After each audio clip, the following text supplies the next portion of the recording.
No problem. You're second on the agenda.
Hello? Ooh. That was loud. I just want to give it like maybe 3 minutes, 6:35. I know all of you have been hoping for some new people also to come in. And I think we only have 4 on Zoom? 6, okay.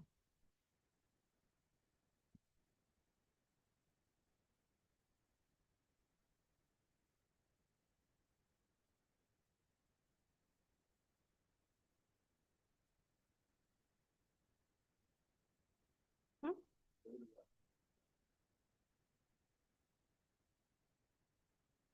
That includes me.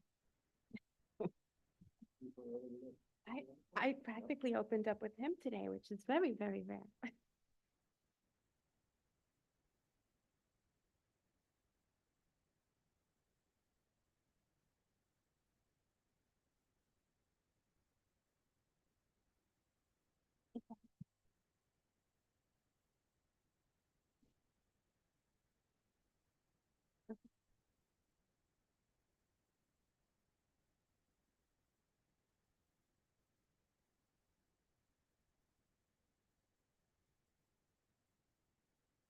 For folks on Zoom, I don't know if you could hear any of this, but we're waiting a couple of more minutes to allow additional people to arrive.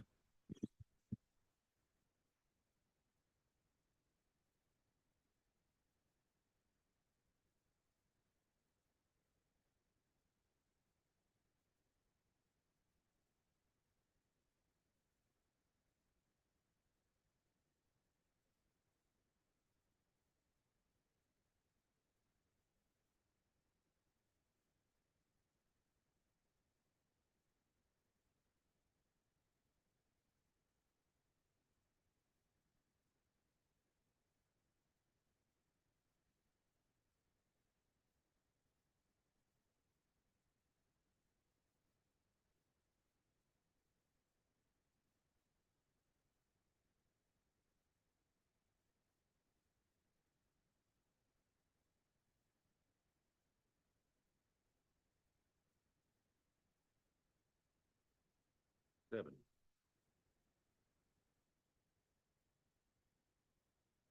I'm sorry? Yep. Okay, I said 6:35, so I want to get started. I don't want to hold everybody up. It's nice out now, and some people might be coming from work. That means they could probably arrive at 7. We don't know. So good evening. Thank you for coming. Thank you for all those that are on Zoom. I was hoping to have a fuller house like you guys did on the last board meeting, but we'll work with this. And for everybody else, we're on YouTube. You can watch it 2, 3 times like I do. That's how I fill myself in. So good evening. Thank you for coming. I want to welcome some of our new members. I know, Nicole, you can raise your hand. I don't know if any other new members are here, but welcome. And hi, your name is? Diana, okay. Is that Diana Aguilar? Diana, welcome to the committee. Um, so very quickly, my name is Damaris Santiago. Some of you know me, well, maybe most of you. Some are not very familiar with me, but I'm actually a representation of the community. I was born, raised here. I'm Latina. I was actually raised between 45th Street and 44th Street. My grandmother was on 44th Street across from the park. That's where I spent my days. My parents came home from work and I went back home to 45th Street. So those are very familiar to me. So tonight, I just quickly want to do it a little bit differently. I know you guys are going to talk about this, but I just want to let everybody know that this flyer is out there, and I'll bring it up first because in some of the previous meetings, people say, well, when is there going to be another meeting? When we're going to learn about this? And we had the first town hall. I don't remember exactly the date, but it was actually a very good town hall. And it was well attended. We got a lot of answers. And for myself, just seeing the whole visuals on the presentation was very, very helpful. So, I saw it from the corner of my eye. Oh, okay. I have dogs, so I'm used to seeing everything from the corner of my eyes. So the town hall is for Bush Terminal Pier 6 is going to be on, let's see, June 6th. It's going to be in the library, which is a very beautiful library if you haven't been there yet. So for all those that are here, for those that are Zoom, for those that are going to be watching this later, please try to attend. We want to see new faces. We want new voices, and it's a very good opportunity to talk about your vision, what you'd like to see, or what what you don't know about what's going on, because there's a lot going on, and so many people that I talk to throughout the day, they're like, "What? Bush Terminal? Coming back?" All these different things. So it's very important. So thank you guys for putting this out early enough. We have them here in the back. Before our agenda tonight, am I too close to this mic? Am I giving like an echo? Okay, thank you. Thank you, Christine. I did this last week for a gala. Oh God, it was a horror. People thought I was coming up to sing. Okay. So before I continue with the agenda today, I received something in the email. First, it was from Kathy, and I'm going to point at you because I think it's you. Are you Rob? Okay, so Rob is here to talk about an idea, a program that he's proposing. It's not set in stone yet. It's not complete, but he just wants to do that initial announcement while he works on putting this in place. And if I'm correct, it's a boating program, and it's going to take place in Bush Terminal. Okay, so if you can get started with that, give you a few minutes to introduce that, and then we'll go on with the, wait. I knew I was doing this. We didn't call attendance. I don't even know if I have quorum, which just doesn't look like it. But Jeremy, would you please? Thank you. Thank you. When I call your name, please acknowledge, and then I'll acknowledge you. If you're joining us on Zoom, please make sure to unmute yourself, acknowledge your name, and then mute yourself again. Let's start with Damaris Santiago. Here. You. Diana Aguilar. Thank you. Joan Body. Thank you. Esteban Chavez. Thank you. Gabino Morales Escamilla. Diana Gonzalez. Hector Gonzalez. Zachary Jacy. Nicholas Jackson. Jeremy Kaplan. Antoinette Martinez. Marilyn Melman. Karen Rolnick. John Santori. Thank you. Chairperson Julio Pena III. Thank you. If you are a board member but not a committee member, I'm not going to call your name, but I am going to write your name down. And I don't see anybody else. You do not have a quorum. Thank you. Thank you, Jeremy. Sorry that I skipped you. Rob. No, come up front so we could all hear you and we can catch you on video and play you over and over. So this is going to be really short. It's just a 2 or 3 minute announcement, and I feel like it's kind of Groundhog Day because I have been in this room and made the same speech a couple of times in 2018 and again in 2019 when we proposed a boating program, a free community boating program in Bush Terminal Park. And the Waterfront Committee approved that. And we went on to have 4 events in 2018 and we had 2 in 2019. And what happened was we towed in some canoes and some kayaks from other boating groups, Kiwanis Dredgers and Red Hook Boaters. We used the dredgers insurance, their waiver, and we put people in boats in the lagoons, the 2 lagoons in Bush Terminal Park. And we did all of that around high tide. And it was all word of mouth advertising. I think the biggest day we had 75 or 80 people come down, 40 or 50 on the other days. And it's a great place. It's if you do that, which is what I do for I guess for a living, is put young people in boats. It's a really good. It's one of the best places in the harbor to put people in the water and be able to keep an eye on them safely. So the pandemic then happened, and now we're back. There's a lot of interest in my community. So there are a dozen people who've said they want to help with this. I think there'll be more by the time this rolls around. We're proposing July 27, which is a Saturday, and I think about a month later, August 24, I think is the date, another Saturday, and it would be midday, 10 to 2, 12 to 4. I'm not quite sure yet, depending on the tide, and the same deal. So we need to get a permit from Parks, and I think that'll happen. We'll see, but if anybody's interested, I'm happy to send along our proposal and safety plan and all of that, or pictures from past events if you want to see what that looked like. And the long-term goal is to get the neighborhood interested in boating and to create some kind of community boathouse in Sunset Park. I hope there's interest. I think there is interest in that, and so that's ultimately where we're aiming. And that's it. But I think this does connect to the following presentation in a lot of ways, in that Pier 6 and the Made in New York campus could also be could play a role in community boating at Sunset Park. So I think it's a good time to start talking about this.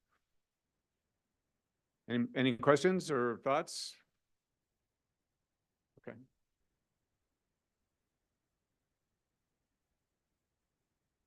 Oh, no, go ahead. I'm sorry. He's telling me you got to call and I'm looking above Joan.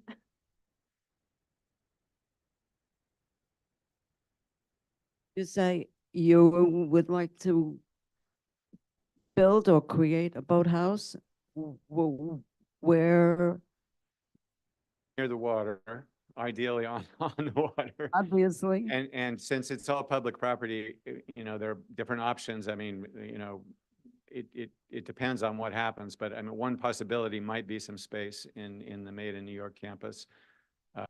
Another possibility might be in the park itself.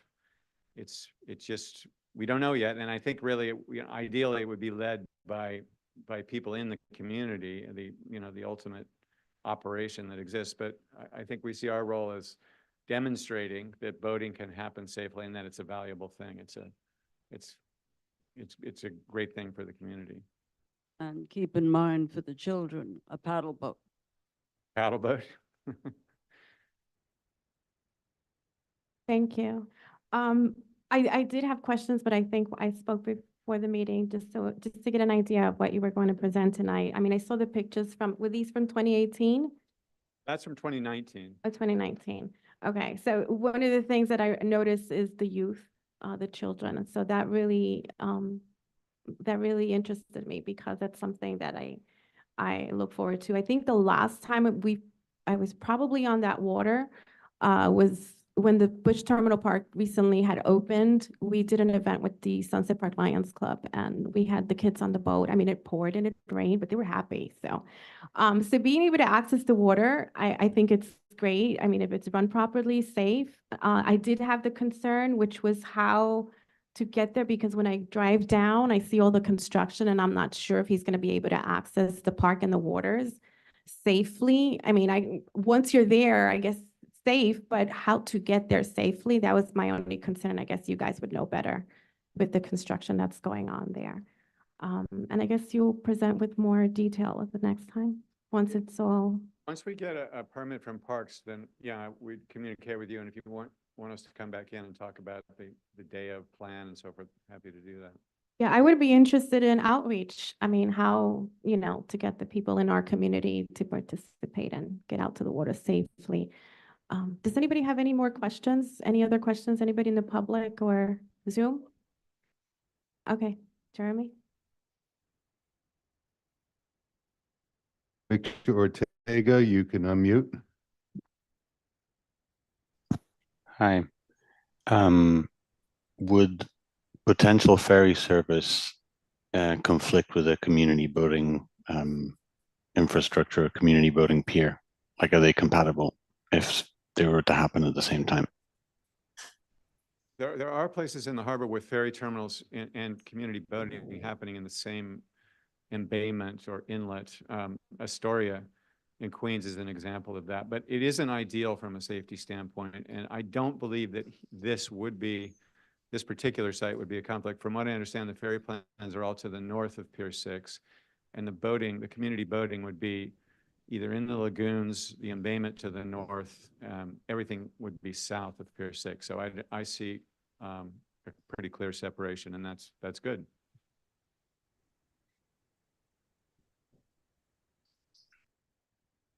More questions, Jeremy? We're good? Okay, Great. thank you, Rob. Thanks. We'll see you next time. Okay. Looking at the agenda, I know the presentation from EDC, I announced the town hall for the 6th, but I'm gonna let you guys go on. I just want to quickly say something. This is the Economic Development Committee. And I noticed this year, Julio, you told me when you called me, it's Economic Development and Small Business. And we have so much going on in Sunset Park, especially on the waterfront, that we've dedicated so much time to talking about it. We've had joint meetings, which I think they're very important. The last meeting that you had, I heard different committees talking about the businesses and how they have to apply for permits now for all this stuff that's going on in the streets. I guess the point that I'm getting at is that I would like this committee to also talk about small businesses and address some of the issues of the small businesses in this community. The small businesses that don't understand New York City regulations, permits, licensing. I took a look at the Fifth Avenue bid website. I see all the events that are going on, and it's mainly focused on Fifth Avenue. We don't want to forget about Fourth Avenue and Third Avenue, which is very close to the waterfront, including some of the businesses on Second and First. So if anybody in my committee, public member or committee member, know of any programs, know of any organizations or anything that is helpful to the small businesses, and I'll reach out to SBIDC, Brooklyn Chamber. Please let us know. Let's get some topics in here for small business. We're the Small Business Committee. And we have a lot of, and I should know this firsthand. I work with small businesses. I consult them, I help them. I just want to bring them to the community board. I want them to be involved. I want them to feel welcome, and I want them to understand what's going on and what we're working on and be part of it. Okay, that was just my quick announcement. And it's really nice out, and I don't want to keep everybody because I promised, including myself, because I got work to do. So I'm going to start with New York City EDC. You have the presentation on Pier 6. Christine, it's going to be you.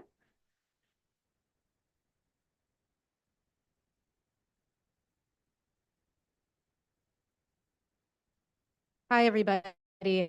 Hi, so nice to see you all. I'm Christine Palialunga. I am the Executive Director for EDC Sunset Park Portfolio.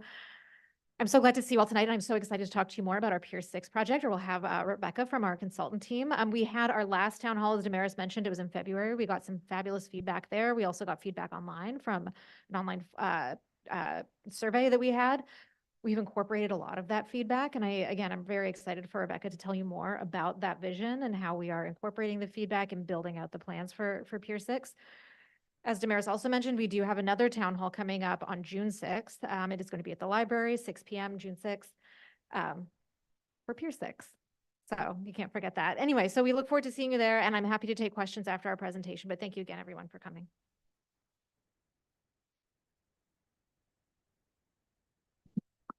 Greg just mentioned that there are copies, there's print copies at the door if you'd like a print copy of the presentation.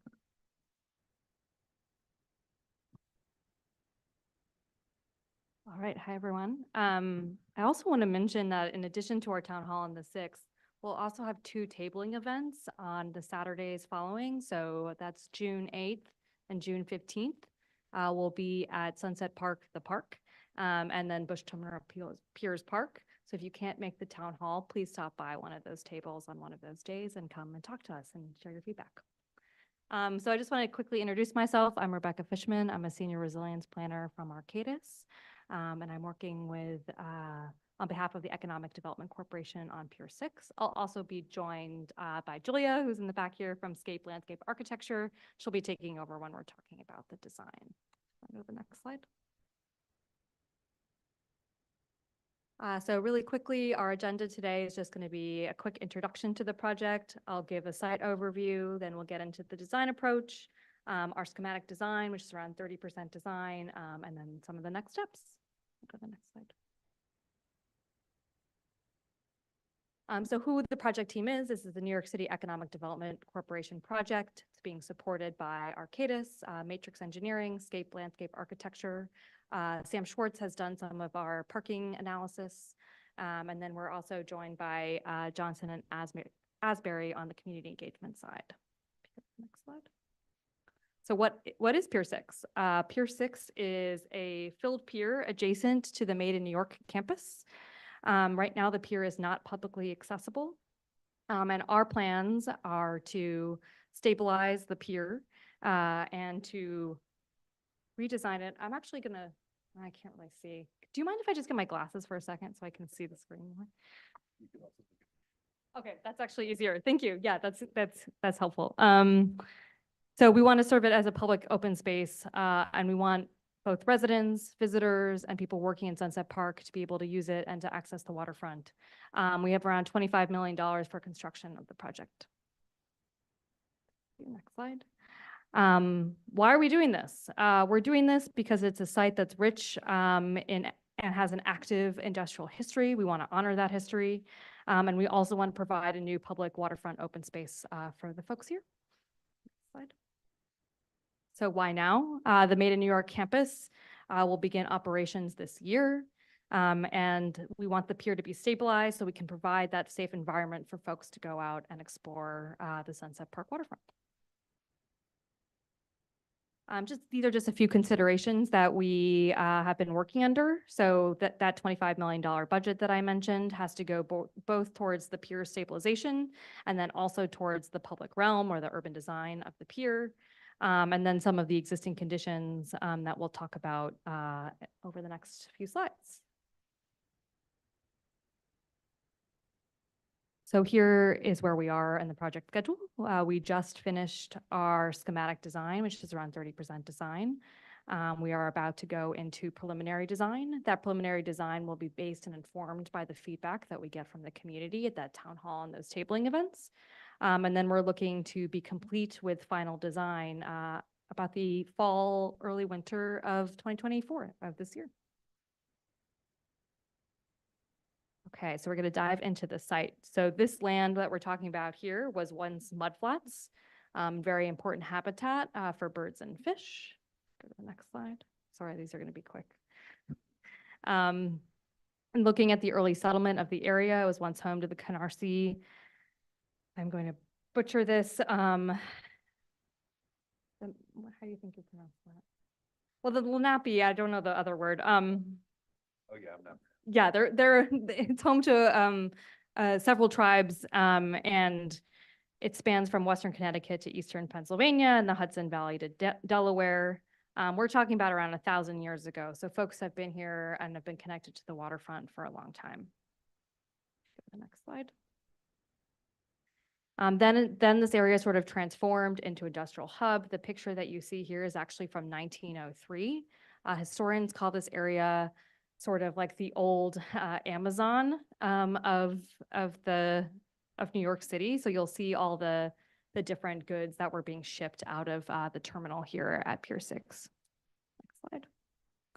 After years of neglect and fires, this is what the pier looked like in 1980. So you can see it's sort of a shell of its former sort of industrial self.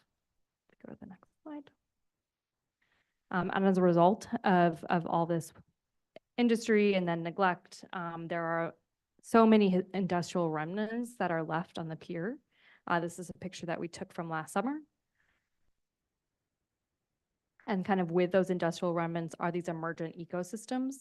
So it looks like there's just small forests and other like really wooded areas on the pier that have just emerged from themselves. Like no one has planted this. This is all coming from the birds depositing and the winds depositing seeds on the pier. Go to the next slide. One really cool and special thing about the pier is that it has expansive views of New York Harbor and the city. So if you're out at the end of the pier, you can see all the way from Lower Manhattan to Staten Island and on really clear days to New Jersey. Next slide.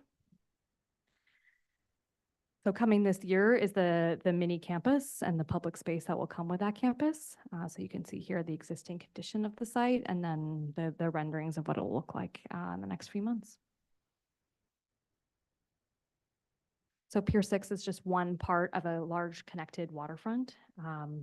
On this slide, you'll see the campus buildings of Mini, and then south is the Made in New York South Campus, but we're also very close to Industry City and the South Brooklyn Marine Terminal. And EDC is really working to create an active and kind of vibrant waterfront within this area. Go to the next slide.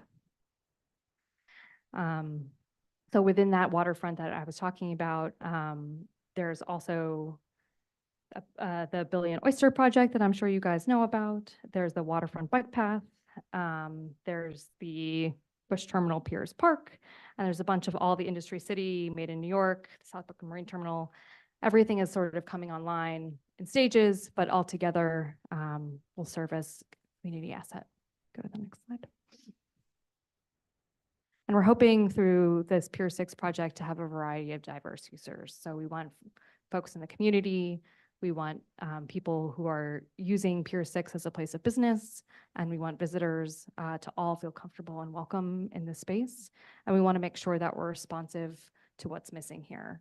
So I know there are other parks and other waterfront areas, and we want to make sure that we're making this a special and unique place. All right, I'm going to hand it over to Julia for the next part.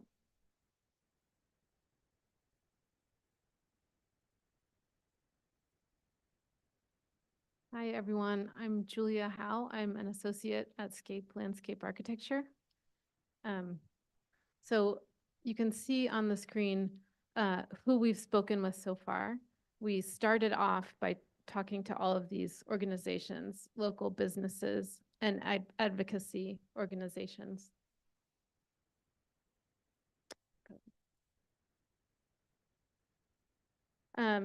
We had our first town hall in February of this year.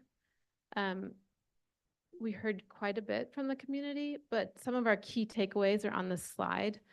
We heard that the community would like to maintain natural areas and leave some of the pier untouched.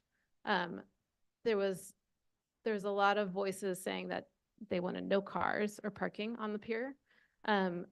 We heard everyone wanted open spaces for vendors, markets, and community serving programming.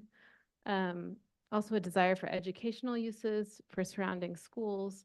And there was a desire for experiencing the water and the water's edge. So let me go next.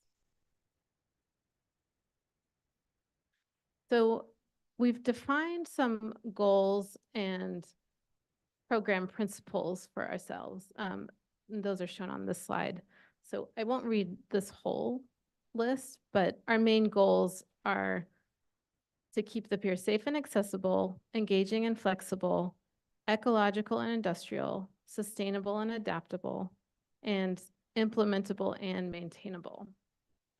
And on the right, you see some of the programs we are aiming to include, and those are flexible gathering spaces that can be used for multiple activities, paths and boardwalks, water viewing and interaction, natural areas, and limited parking spaces. Next. So the existing conditions of the pier present both constraints and opportunities for us. We have pretty thoroughly mapped what those are. On this slide, you can see on the upper left side, that's where the really amazing views of Manhattan and the Statue of Liberty are. And then to the south, you have views of the South Brooklyn waterfront. And then really all along the pier, there are a number of relics and industrial remnants. And that emergent ecology is shown in green on this slide. Next. These are some photos we've taken on the pier. We're very inspired by what's there right now. So we also are working to preserve some parts of that and trying to keep the spirit of the site in our design. Next. So this is our most current partie diagram. This is just showing our approach for each area.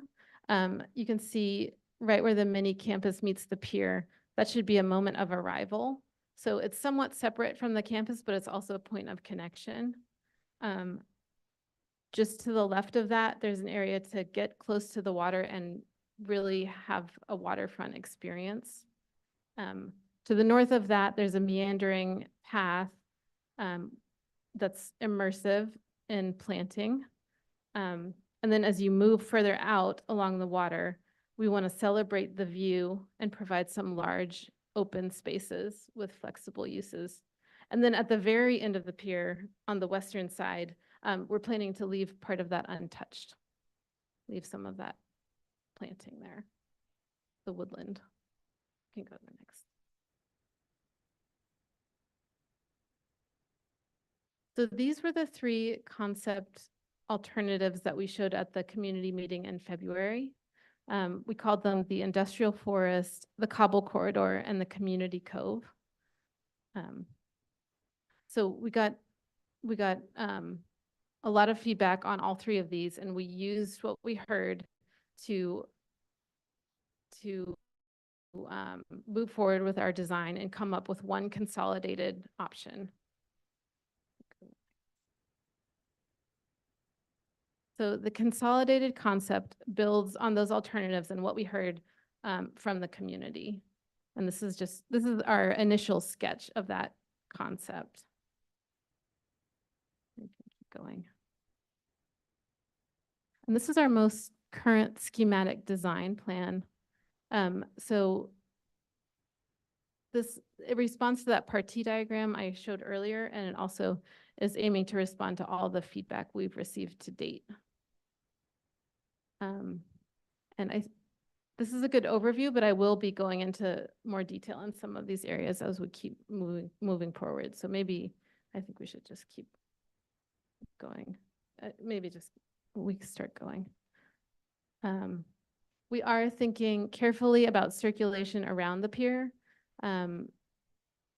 There's one main path that goes along the north side and really highlights all the views along that side. And then there's a loop that goes around that we're calling the main path. And then there's a number of secondary and tertiary paths that branch off of that main path, and those are more experiential. So on those paths, you're more immersed in woodlands or near the waterfront.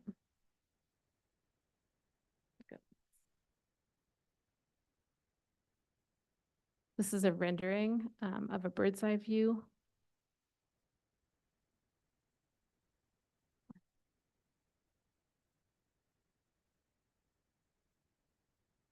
All right, so now I'll talk about some of the design elements included in the overall plan. So this area is what we're calling the tidal pool. This area we're actually carving out of the pier that's there and bringing the path lower. So there's an area that's lower than it is now. It's several feet lower than the existing pier right now. So it allows people to get closer to the water for experiential purposes, and also could be educational space. So as you can see, as you go down, there's a Cobble Coast area, and that's sort of like a rocky landing that's really close to a small pool that has water in it really all the time. Not much, like a shallow bit of water. We're not thinking sand, we're thinking more like gravel.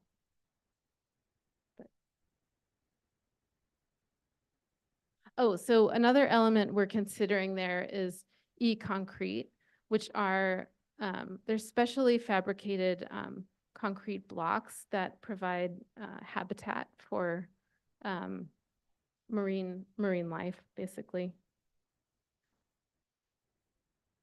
Mhm. Mhm.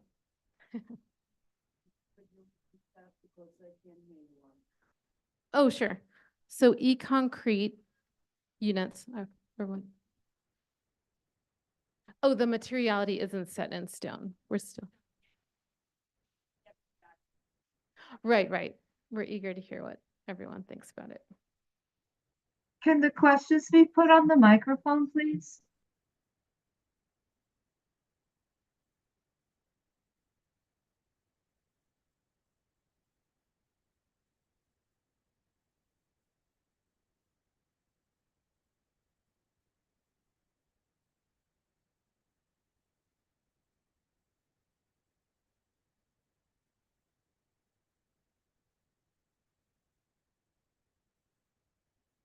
Working?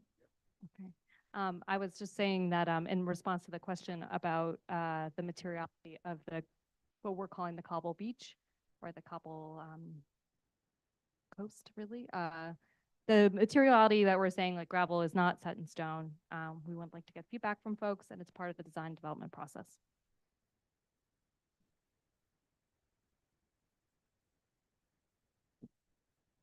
So this is just a sectional view of that tide pool area.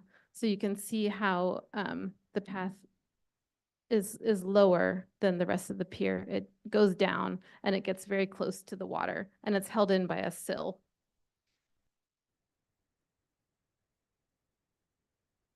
What? Yeah, go ahead. And this is a rendering of that tidal pool area. This is looking towards the cobble edge and the pool, tidal pool.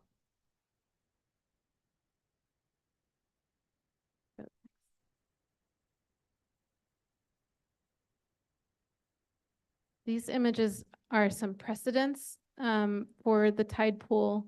We're using these as inspiration for our design of this area. And on the bottom left is an e-concrete unit.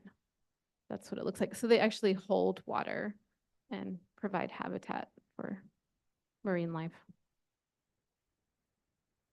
Go next. Something else we heard from the community at the meeting was a desire for lawns. And so we have provided several lawns in the design. There's one on the left side that is a large sloping lawn, but it's only slightly sloping. And that's to maximize the view towards Manhattan. And it also provides a nice sitting area for movie nights or other events for a view. And then the lawn in the middle is basically flat, and it's enclosed by tall shade trees. And then the lawn you see on the right side is also flat, and that is more open and could be used for playing games or just hanging out, but it's flat. So next. This is a sectional view through the sloping lawn. So you can see that it's sloping, but it's a pretty gentle slope, really. Go to the next one. So this is a rendering looking towards that sloping lawn and our get down on the left. So I think this shows how the slope is actually very gentle on the lawn. But I do think it will highlight the incredible views towards that direction. And then on the left side of this rendering, you see a get down that steps down lower to the water, and this is on the north side. So we have a get down on the north side and our tidal pool on the south side, which allow you to get closer to the water than the pier's current elevation. Next. These are some precedent images for the lawn. You can see a sloped lawn, a flat lawn, an enclosed lawn. And this is really a flexible space for all ages and many different types of gathering. Next. We've also done some scale comparisons here. So you can see how large the Pier 6 lawn we've designed is in comparison to some other lawns around the city. Go next.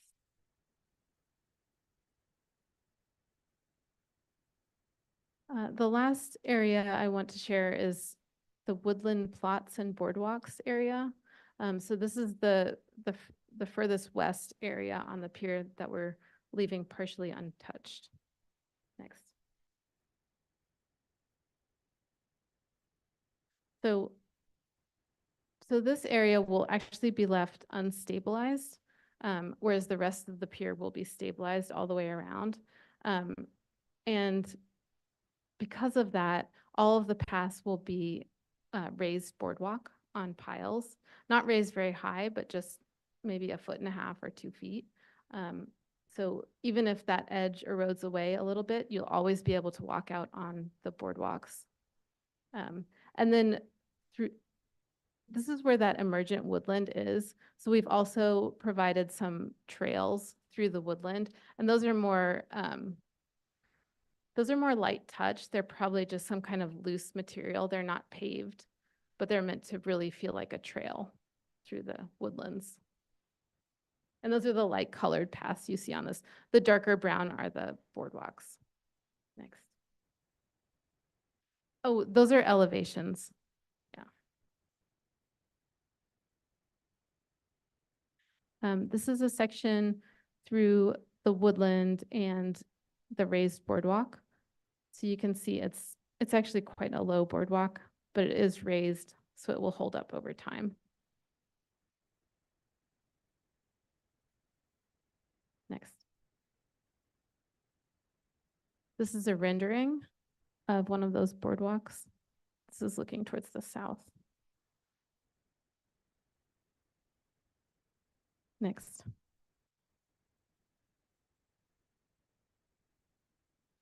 These are some precedents for that boardwalk in that woodland area. So we want the boardwalk to still be relatively low impact, but I think it'll be quite a nice experience to walk through those emerging woodlands. And then at the end, there will be some overlooks that have really nice, open, expansive views.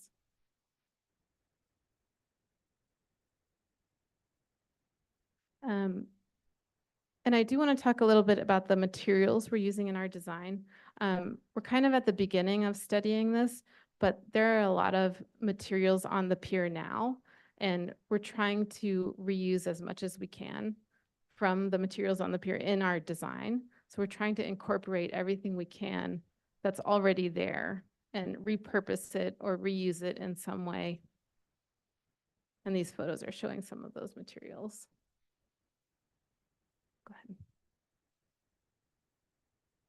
And we have set some very general material objectives, and they're listed here. We're hoping to capture the evolving industrial character of the site, make carbon conscious choices, and maximize the reclamation of site or local materials, and prioritize material reuse and recycling.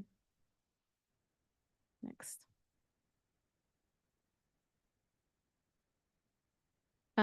We're also at the beginning of our design of the planting design, and we're looking at plant communities in the area and using those for inspiration for what can actually grow here on the pier. And these are some of those plant communities that we're looking at. Next. And this is an early planting concept. You can see how we've placed different ecologies across the pier.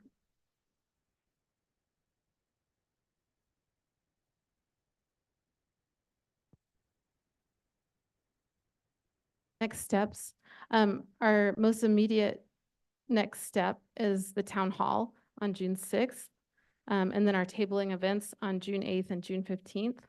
And after that, we'll be preparing materials for PDC to review. That will be in July.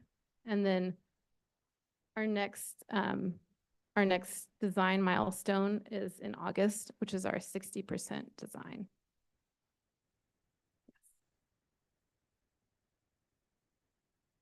Thank you.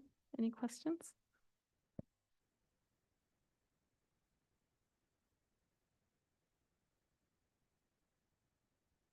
No. When do you plan on starting the project? And once it's started, how long will it take to complete?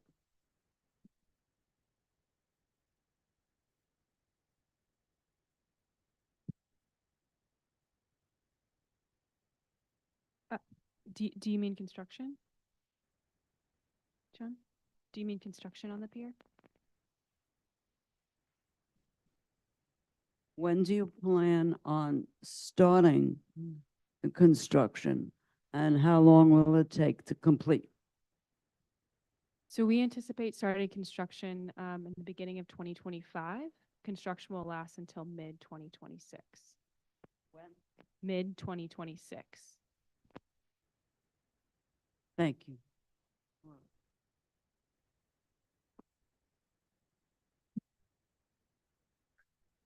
Who's next? Mayor? John, just one second. I just picking off Joan's question. So I have here starting construction 25, it'll be ready in 26. And what's happening in the rest of 24? Design. Okay, that's the calendar we have here. All right, thank you. John. No, we don't. You're a committee member, and then I'll go to the public. You talk a little bit about the 30% in percent. Just keep going. I love talking. 30% design versus 60% design. Could you explain what that means? Well, so 30% design is what we call schematic, and it's mostly it's making sure we have the right programs in the right spaces and figuring out how the overall plan and overall circulation will work on the pier. But it's still somewhat of a general design. We haven't really gotten into the details very much. For 60% design for our next milestone, we plan to start looking a little closer at each individual area and figuring out actual dimensions, actual materials, just getting a lot more specific.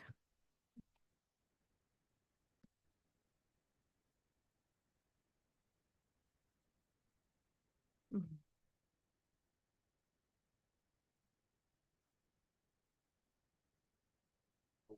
The tabling and the next town hall.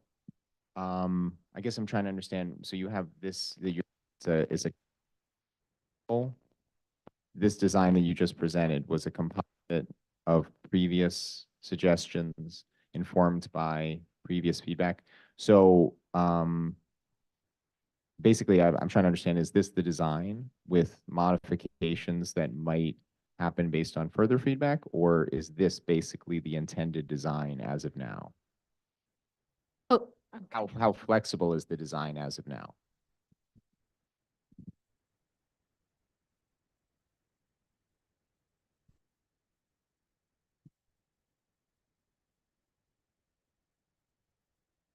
So the design that's shown today was based on the feedback we received from the town hall. Like Julia mentioned, we heard parking was desired to not have on the pier, have lawn and water access. So we've incorporated that, as Julia said, in like nodes on the pier and how that can all happen together.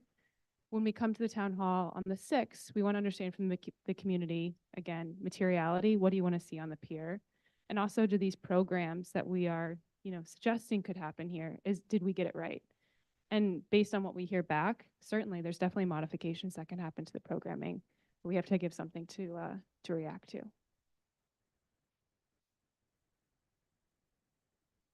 I'm gonna go with, Jeremy, you said there was a board member on Zoom? Oh, I thought you were just making faces at me. Sorry, I've been known to make faces, sorry. A couple of questions. First, I saw in the presentation the pathways and the boardwalk, and there was notice of ADA accessibility. Can you talk a little bit about will the entire pier be ADA accessible, including the get down? Yes, we are designing all of our spaces to be accessible, and both get downs have ramps or sloping walkways down to the main destination space. And my second question, and I have to give credit to Katie Walsh, who's watching, who we're just talking about this. I appreciate that you are incorporating the historical context and history of the pier into the design by keeping the kind of like woodland forest there. I'm wondering if there is opportunities to incorporate the historical nature of the waterfront and the pier itself in terms of like previous maritime, the history, kind of like honoring that history of the waterfront into the design of the pier.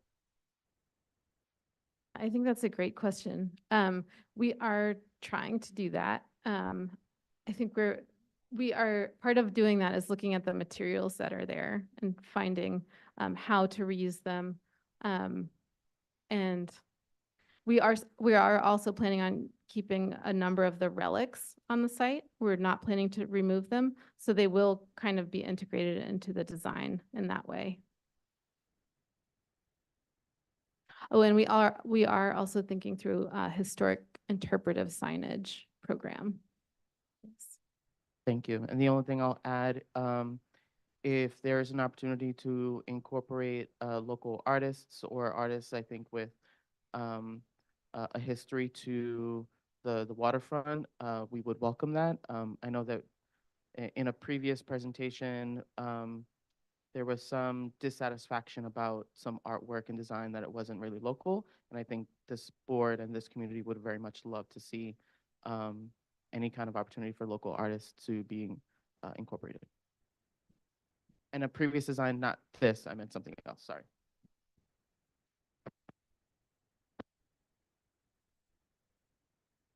Okay, we're gonna go to the other board member.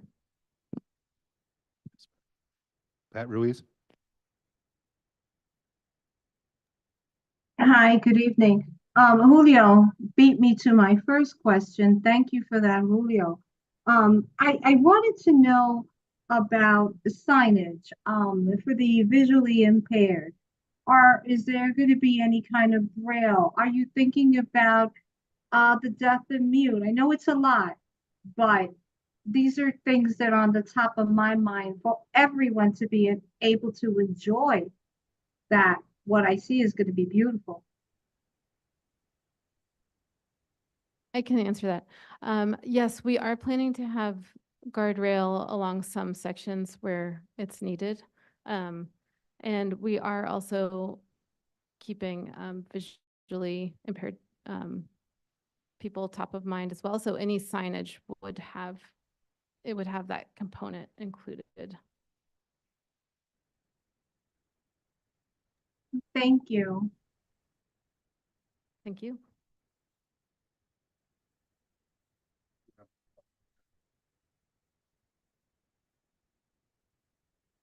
We'll go to George. Parks are great, but have you guys maybe talked to anybody from Red Hook? Because I believe they're building retaining walls there for future hurricanes. If they put a wall there, the water got to go somewhere. It may come back to you guys. If there's anything there, maybe you should discuss it with them to see what they're going to do that may affect you. And would the park be like it's non-smoking or pet-free and so forth? But I do like the park. So, but those are my questions. I think are you talking about the Red Hook Coastal Resilience Project? Is that what you're talking about? Yeah. I can talk a little bit. In my former life, I used to work for the mayor's office and know a little bit about that project. And one great thing about these coastal protection projects is that they do this analysis to ensure that there isn't induced flooding in other areas. So no project in Red Hook or project in Lower Manhattan will reflect water back to another space and cause induced flooding. So we're lucky in that respect. And then I think your other question was about smoking and pets. So we're not there with like rules and regulations yet. We're just focused on the design and not at the, operations of the pier just yet.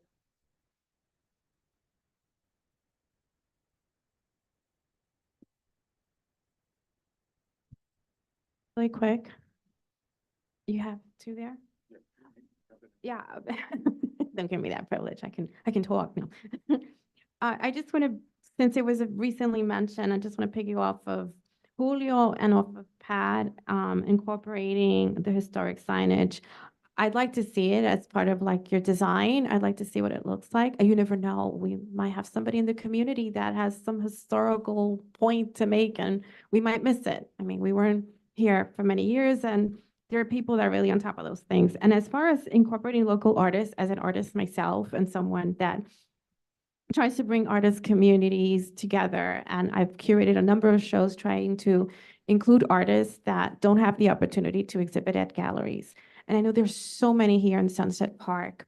So that I just want to reiterate that. Include us, include the artists that, paint the history of Sunset Park.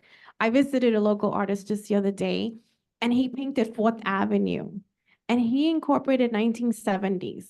And if you look it up, that's exactly where Uprose was. That's where the chicken place was. That church used to be a movie theater.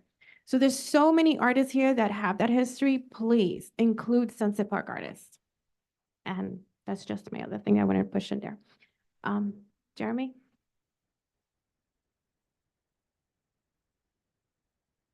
Jane Byrne, you can unmute yourself. Hi. Hey, I think the design looks really great so far, and I really like the sort of assorted rectangular design, the concrete beach, the image you had there. I've never seen that before. But I did have a question about shade, which is a problem over at Bush Terminal Park that still hasn't been resolved, and in that there's such a lack of shade. And I saw in your design that you've got one area labeled as a shaded raised boardwalk, I think. Is there any way you can consider including some trellises or other areas where people can sit down in the shade?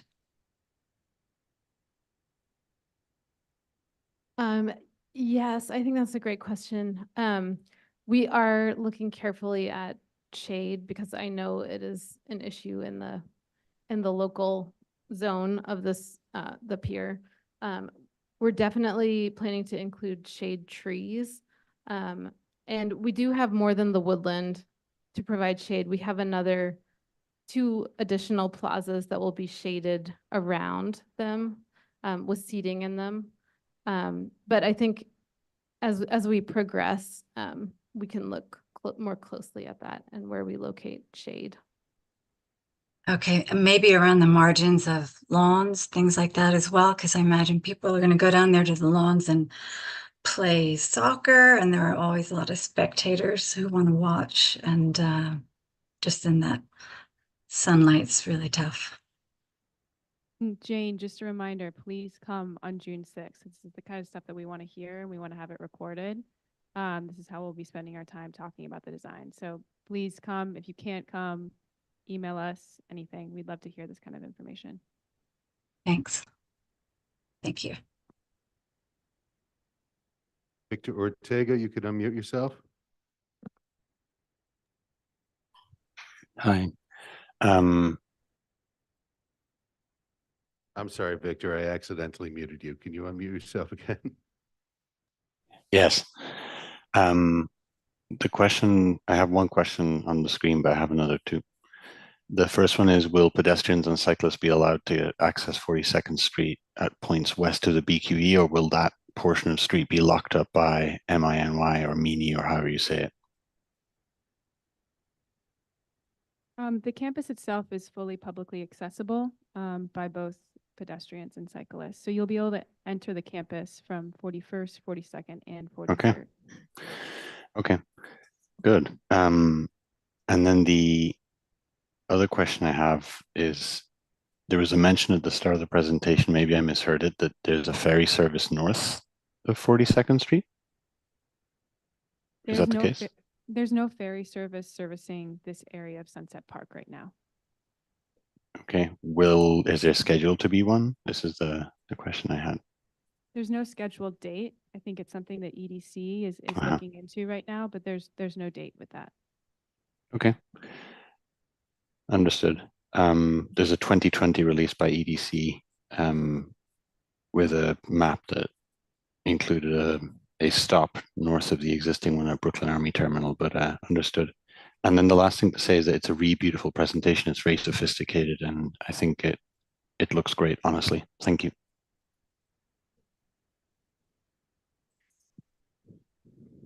I'll just quickly add, Victor, thanks for those questions and those flags.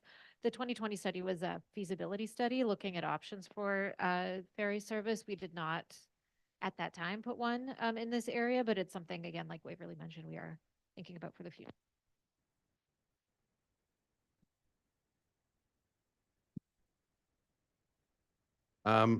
I keep hearing the word park. Is this a public park or is this privately owned? Or EDC owned? So will the Parks Department be managing this space? No, the Department of Parks will not be managing Pier 6. Will there be available public bathrooms in the area? Will there be a water connection for, say, water fountains? There's public restrooms in Building A, which is just adjacent on the ground floor that are publicly accessible. There's also public restrooms at the comfort station at the park. And water, yeah, it will be brought to the pier. I know one of our constituents put in the chat asking how many acres this would be. 5 acres. 5 acres. I was around for Bush Terminal Piers 1 through 4. It was designated a brownfield. That was $22 million to clean up that brownfield more than 20 years ago. I'm assuming you've done surface testing. Is this a brownfield? Oh, sorry, is Pier 6 a brownfield? Pier 6 is not a brownfield, no. No expected cleanup that's associated with this. No. And then finally, the trees came by themselves, but have you done a tree census? Or those native species? Are you planning on removing some trees? So we did do a tree census. I don't have the exact percentages off the top of my head. It's like 50-50, right? Yeah, 50-50 native and invasive species. Removing the invasive species, and if you do, will you be replacing them? I think we'll be removing most of the invasive species and we will be replacing them with some of those we call them plant communities. I like that phrase. Plant community were shown in the presentation. And we will be adding, there is a fair amount of trees on the pier, but we want to add some more for shade and to kind of introduce more native species onto the pier. We're hoping there are some birds that use the pier right now. We'd like to increase that bird population, increase the bird habitat. I also saw a picture recently of a seal that was on the pier. Yeah, so we'd like to also attract some more marine life through our pier as well.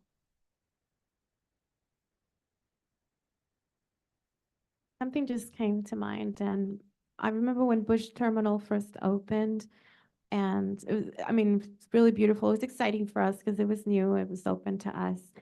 And then I remember going back a second time and saying, you know what, I'm going to bring my parents. I can't get them to come out, but they have to see this. And it just so happens that the weekend I decided to bring my parents, it was sinking. It was one part of it was under the water and it was closed out. That just came to mind. I just want to make sure that this is a pier, so it's not a park per se, but we want to make sure it's safe. Now, I'm not sure what cost that's sinking. Yeah, sorry, Bush Terminal Piers Park had some issues with sinkholes, which we have repaired. And so there shouldn't be any sinkholes or sinking areas of Bush Terminal Piers Park now. And Pier 6 is an earth and fill pier, so it will not sink, although you saw that there's erosion around the edge of the pier, and that's incorporated into the design. And I know it's publicly accessible, looks beautiful. And it's not going to be managed by the Parks Department, so I guess it would be EDC. Managed by EDC. And the hours? Be open all the time. So you'll have someone managing in the evenings. Yes, there'll be security on It's safe. campus all the time throughout that area.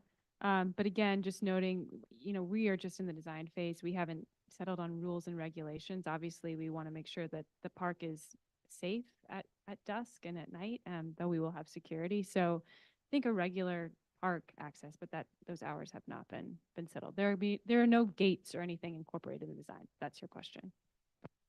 And I'm looking at Edward Cerna, who's looking down. And I'm sorry, but I meant to thank you because you were, if I believe the first town hall, was that the one that you had taken a lot of questions and conducted? Am I wrong? Okay. Just want to make sure we didn't miss any questions from that meeting. Okay, thank you. I just want to make sure, did you have anybody else on Zoom before I call on John again?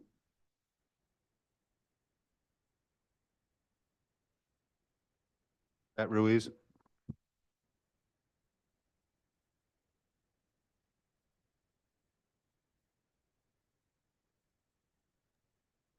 Hi, I'm sorry. I'm a little, the question on the hours, you're saying it's going to be open 24/7 to the public and it's private security or what is it?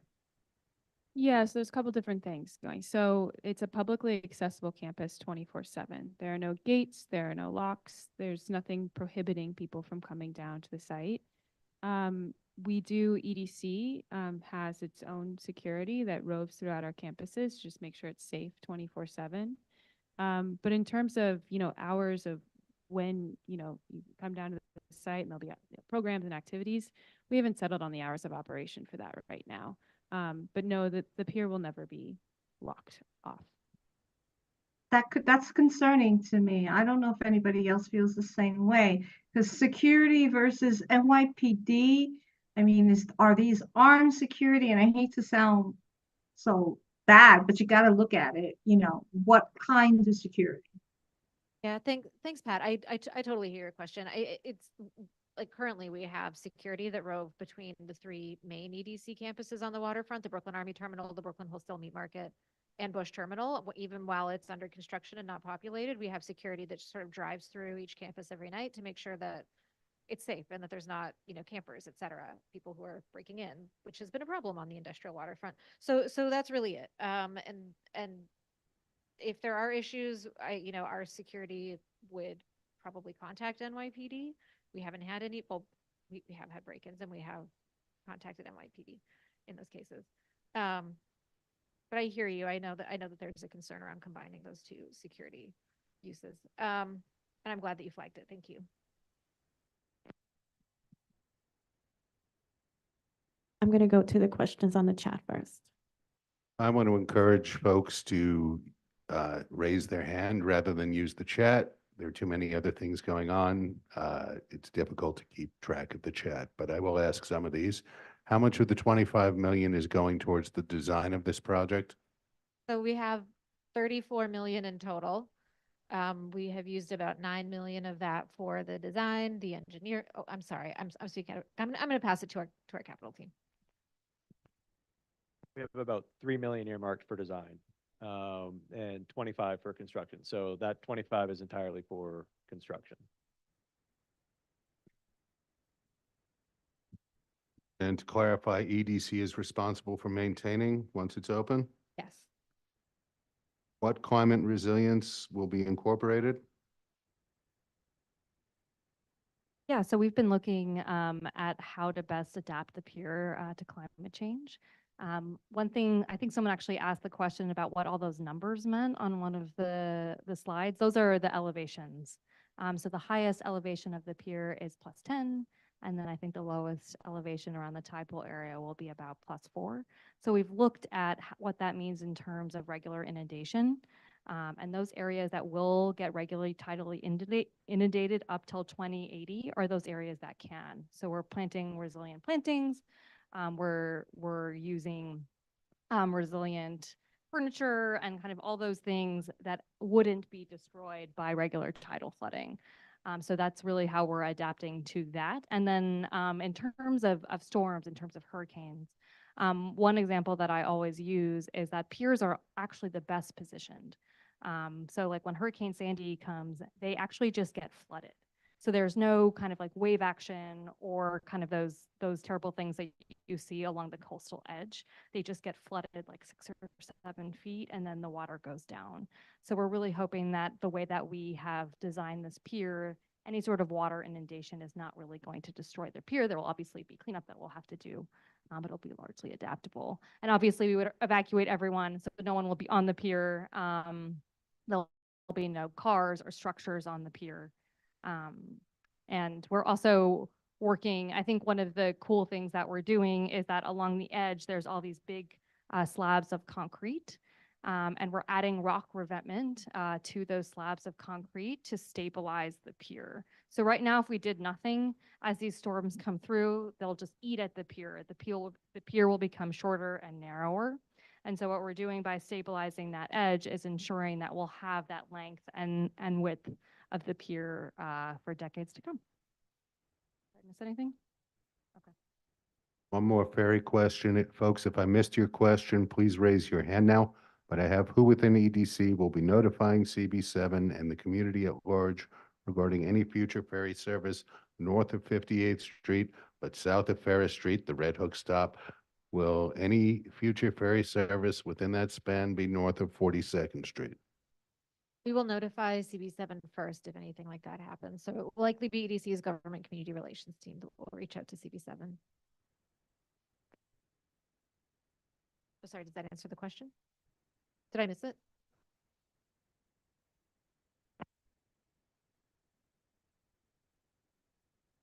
We also don't have any details of that ferry. This is a bit of a ways off, I should note. Brady Michelle? Thanks, Jeremy. Hi, everyone. I know one thing that came up during the town hall, a few people asked about the possibility of maritime freight use off the pier to get trucks off of the road. Just curious if there's any consideration of including a maritime freight component. I know the schooner Apollonia was at that meeting, and they'd mentioned like even just being able to moor their ship and have access on the end would be super helpful. Yeah, hey Brady. We've actually had schooner Apollonia out to site a number of times to talk about that very use. I think EDC is very interested in doing that at a micro scale. As was discussed at the town hall, doing large maritime freight is difficult on this site, given the number of workers and other uses with public realm space happening here. But we're really excited and eager to see that happen potentially at a smaller scale here at Pier 6 and Bush Terminal at large.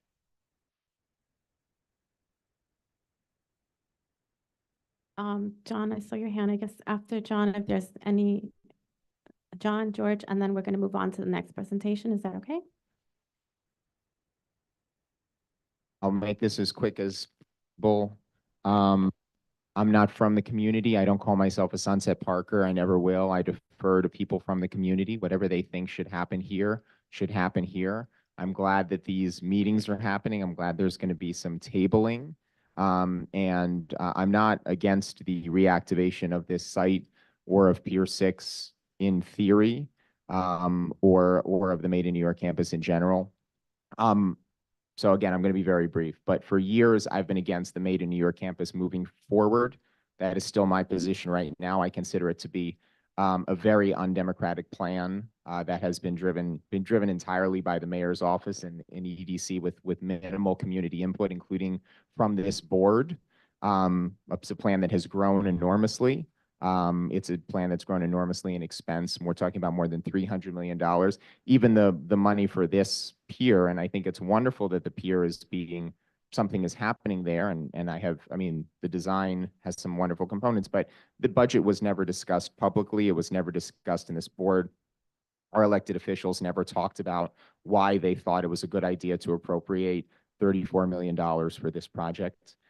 So I think that all components of the Made in New York campus, the South Campus, the North Campus, and this pier should be halted until this board has weighed in on whether they believe the Made in New York campus is a good idea as currently conceived. It has changed substantially over time. I think that should apply to this pier as well. Our committee tonight does not have quorum. I believe it has not had quorum since February of 2023. It's been a long time since it's taken a vote. I think it should come together. Our elected officials, none of the current elected officials have ever publicly stated if they believe the Made in New York campus should happen. Not any of the elected officials, that includes Pier 6. So I simply, and I just want to mention a couple more things about the outreach. There were conversations that were had privately with a whole bunch of organizations. A report was produced summarizing those conversations. Damaris, were you ever given that report, or was this board ever given the report that EDC produced? I'm sorry, I just missed the first part. I've read so many reports and we've been in communication, which I think that was one topic, and it's, I mean, we are in constant communication now, so. So EDC produced a report based on the initial conversations with a variety of organizations. And that report, to my knowledge, has never been discussed or released publicly. I have it online on a website, but we've never talked about it in this community board. There was a survey that was done that was mentioned. The survey ran through April, to my knowledge. I want to point out that, and again, I'm all for surveys, but there were 217 responses. I got this from a FOIL request. I don't think the survey results have ever been given to elected officials. 217 responses to that survey. The language, the home language was asked for, what is your primary language at home? 195 people said English. There were only 10 people who responded that their primary home language was Spanish. There were no people who responded that their primary home language was Cantonese or Mandarin or Arabic. So I'm very concerned about what I think is, based on that, a very obvious lack of community input into this. I think that while it's great to do the tabling, it's not sufficient. And this board and this community should be involved in doing much, much, much more outreach throughout the community, across the community, to get many more voices.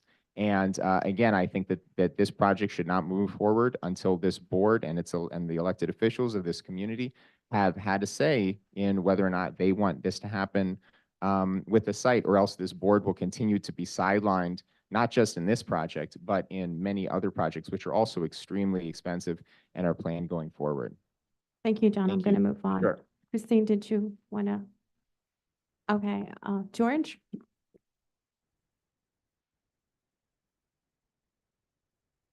Okay, first question, will you be giving out permits for concerts or street fairs? And then what about controlling food vendors? You may have people coming in there with food. It may be healthy, it may be not. And then if the place is open 24 hours, I'm pretty sure you're going to get people living in there camping out. And a lot of these people that live in tents know the rules. I have one guy by my house. I keep getting rid of him with the cops. The guy comes back an hour later. He says, the law is that once I move 10 feet, you can't move me again till at least 48 hours. So they know the law better than me. And every time you get them out, they come back and doing that. And I think these are things you guys got to have a consideration for. Thank you.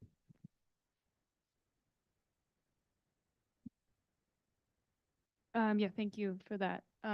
All events will be licensed with EDC, so we'll make sure that those events are operated properly with the right operators.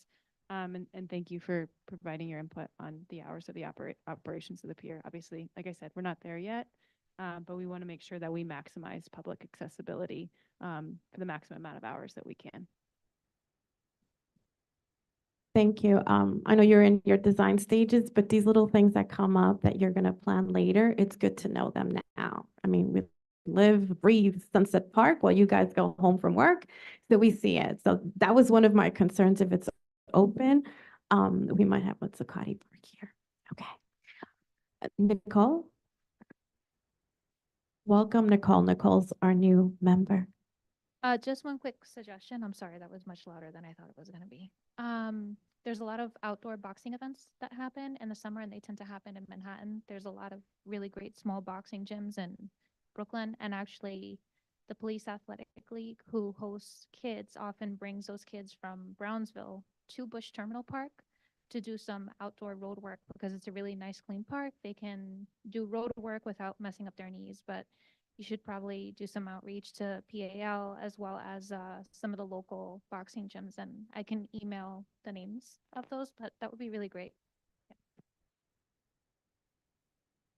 Oh, sorry. Go ahead. Okay, can you give me your name again? Esteban. Okay, thank you. Are there other examples of EDC managed parkland in the city? Well, EDC owns Bush Terminal Pierce Park. We contract with Department of Parks to manage it.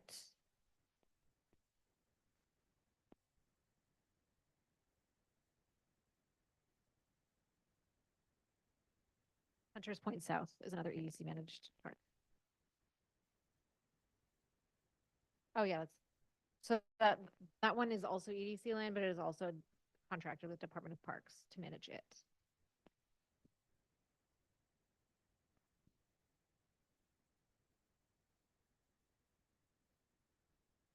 I have to tell everybody a story. Have a lot of history in this community, both here and Windsor Terrace. My grandfather and his brother came here in 1898. Back in the early 70s, when my son was old enough, I went back to work. I worked on the foot of 42nd Street and right down the water. The company was Pressman Toys. At that time, the piers were active. The ships would come in and the produce would be unloaded. And us girls at lunchtime, we went down and we got some treats, oranges, watermelons. The piers were beautiful. I want to see them beautiful again. And the only way they're going to be beautiful is a private company, EDC, comes in and puts millions of dollars in our area for us to love, appreciate, and look back and say, it's beautiful again. Thanks, everybody. Thank you, Joan. I appreciated that. That was really nice. I'm going to move on. I'm sorry, but you know what, John, save it for here. I really need to move on. It's going to be 8 o'clock. And Joan, thank you for that last note. That was really beautiful. You just left a beautiful vision in our minds, and thank you.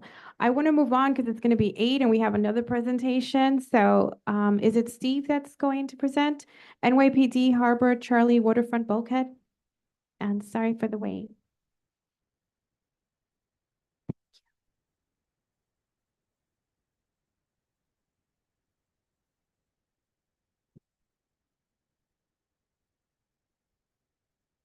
They don't have the ability to do that. Email.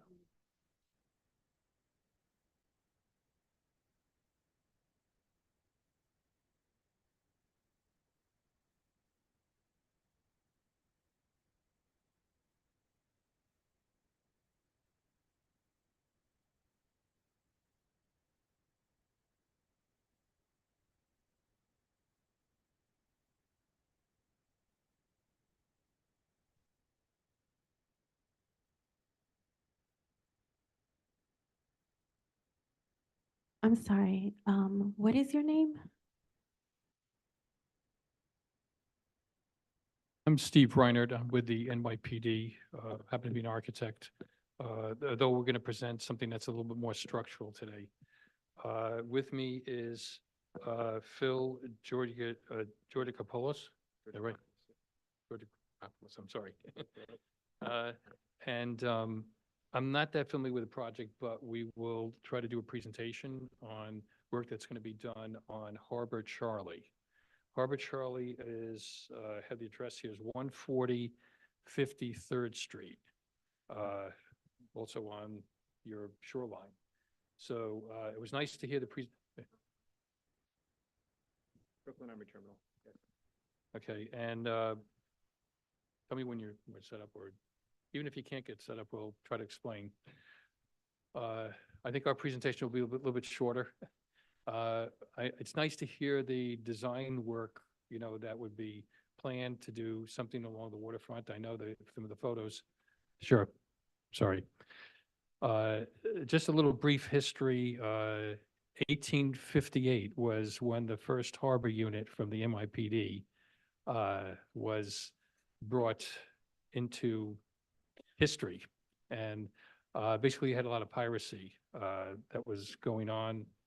But today, right now, the harbor units, we have, I think, 3 basic facilities, but the Harbor Charlie is the largest one. And that basically covers, I believe it covers Staten Island, East River, and goes all the way out to Far Rockaway.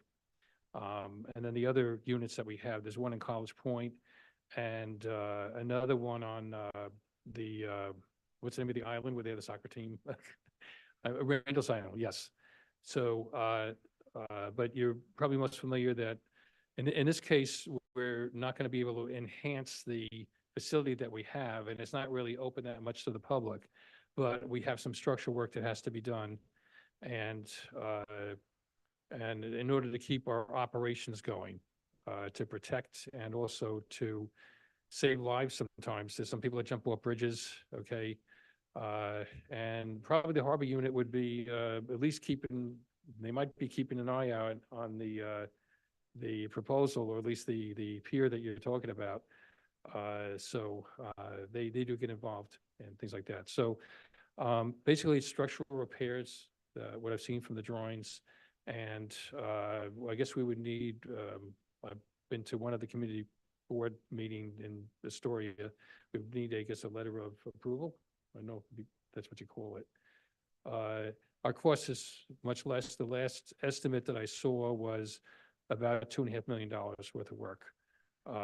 So they have a number of boats on the at the Harbor Charlie, scuba diving. And I guess they probably joined with the Coast Guard and with, I guess, the other counties around that have some sort of harbor unit type work. So do we have the photos ready or not? Not yet, okay, all right. So I guess I got to keep on talking. Going. So what else can I mention? So we're working with a consultant, Lero Architects and Engineers, and they've been working on this project, I don't know for how long, for Probably 2.5 years. 2.5 years already. Ooh, okay. And now, do we submit to the Department of Buildings on this, or this is to the Small Business Services? So yes, we're submitting to the Department of Small Businesses because it's a waterfront property. We'll also be submitting with New York State DEC, the U.S. Army Corps, and I believe there's another, maybe Department of State. So there's a number of jurisdictional agencies that we have to follow with because it's waterfront work. I don't want to keep you from downloading or uploading your Email has to get to me. Sure, okay. Sure, okay. Is it one of these, is it a PowerPoint or is it, I guess PowerPoint, okay, that's big, okay, so. Anyway, what can I say? A lot of buildings, throughout the city are in not good, order. I measured this building. I measured this building with another one of our staff. I forget how long it took, but we didn't get to go inside this office. But we basically had a floor plan we had to verify because the police department actually uses part of this building. The crime, no, not the crime, the office that that is involved with movie shooting around the city, and they sort of like protect in case somebody causes trouble with some of the, actors or whatever. Hey, I see, such actor here. I want to get his autograph or something like that. In the meantime, they're in the middle of filming or something like that. Or, so we have quite a number of units here. There's another few units that are on the other side. But what happens with the city is that city-owned properties, if, in this case, NYPD, I guess, has the majority of it. We loaned out space to the Brooklyn Public Library here, I think, for some time. Are they moving back now? Or are they moving? They're gone, okay.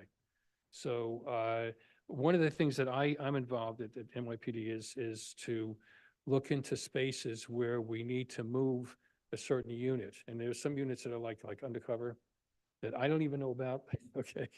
And, but I'm involved with that sort of work, as well as with consultant works, with keeping up the buildings, the facades, the roofs. Just so you know that there's a lot of agencies that have architects and engineers with the city. I'm just one of them, okay? 1 out of 1,000 or so. So, if we can. A few hard copies while we Okay. wait to see if this. Well, this is for the people in the room. We have hard copies for anybody who wants to look at it, because we don't have the presentation yet in email. Can we go with that? And then once we get the presentation, we can share it? Can we do that? I know, looking at the presentation, at least the presentation that I saw, we just got it, super. Okay, wonderful. Here we go. Hallelujah. Some of you may not be familiar with like sectional drawings, elevations, maybe you are. So we might have to explain that a little bit, but I guess, Phil, do you want to start? Sure, I can walk us through this, through the slides. So this is just an overview, so just a plan showing it. So it's the Harbor Charlie facility is located on the waterfront behind Brooklyn Army Terminal. And the NYPD constructed this facility back around the year 2000. And when they built this facility, they also reconstructed most of the waterfront and bulk with new steel sheet pile bulkhead. But the area that we're really repairing is the bulkhead underneath the building. So we can go to the next page.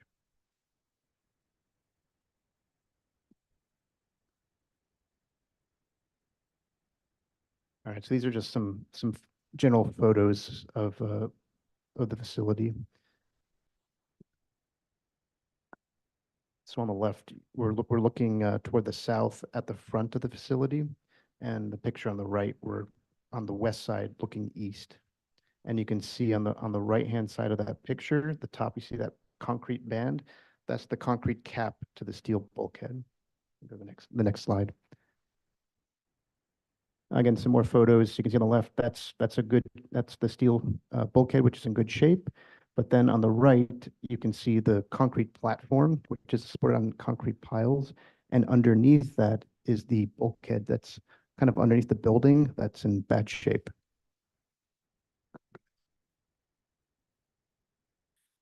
So again, a few more overall images of the facility. Picture on the right is just the wade screens, which help protect the boats that are docked in the harbor. Next slide. So again, the picture on the right is really what we're tackling with this project, is we're looking to reconstruct and stabilize the bulkheads. So the bulkhead right now in the building was an old remnant concrete wall and timber piling, and it's been damaged over the years by waves and other environmental impacts. And you can see there's quite a bit of erosion of the waterfront and the fill under the building. Next slide.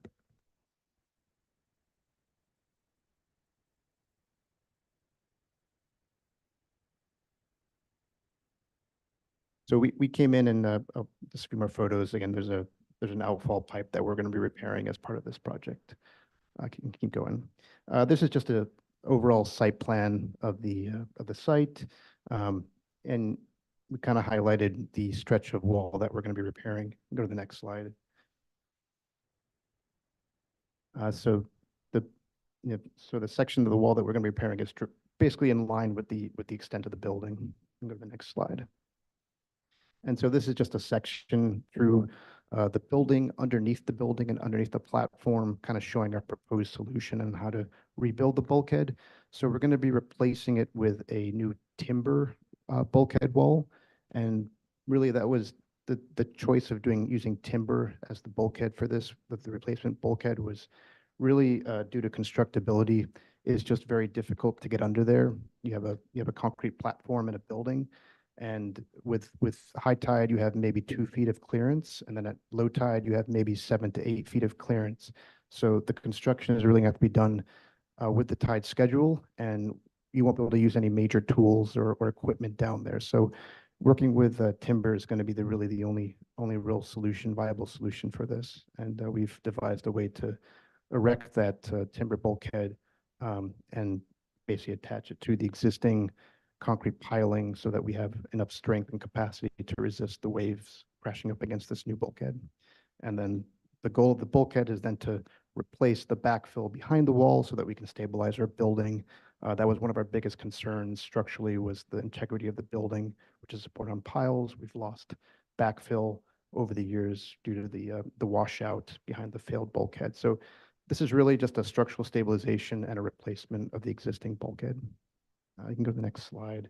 So this is just a sort of an image of a pressure treated timber bulkhead. So just to get everyone a sense of what the new face of that bulkhead underneath the platform is going to look like. And that's the end of our presentation. So any questions, we'll be happy to answer them. No?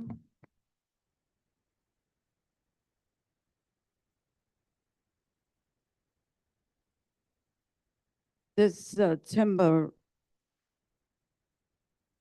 is this natural or is it? And how long does this last? Yes, it's a natural wood. It's going to be a special marine grade wood, pressure treated. It is coated. pressure treated. Yeah, and it's the lifespan could be anywhere from, let's say, 30 to 50 years, depending on how well it's maintained and other environmental impacts. So. Okay, thank you. One more. Has construction started? No, we're still in the permit application phase. So we still have, we may have another year of permits, honestly, before we go to bid and then construction. So This current bulkhead doesn't look very good yes, at all. it's not in great shape, but we've performed analysis on the building piles, and we're okay for the time being.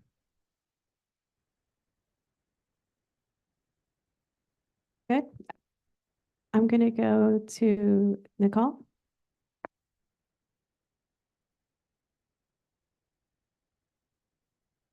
Well, you said that there was no plan to address the pylons right now. Are they structurally sound? Because the water, very much about this, only like a very little bit from my partner, but water in New York City is very rough.